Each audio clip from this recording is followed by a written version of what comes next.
Вечерний Сочи для maxportal.ru. Впервые для ветеранов в День Победы была организована вертолетная экскурсия. Они смогли посмотреть на обновленную Красную Поляну с 400-метровой высоты.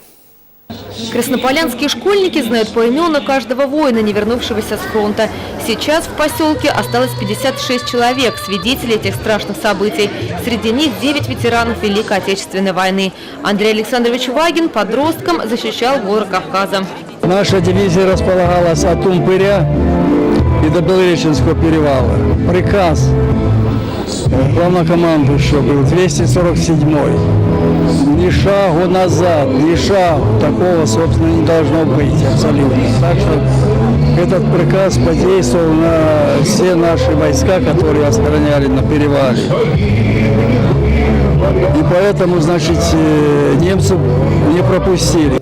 В День Победы без внимания не остались даже те, кто прикован к постели. Со вчерашнего дня их поздравляют все. И силовые структуры, пограничники.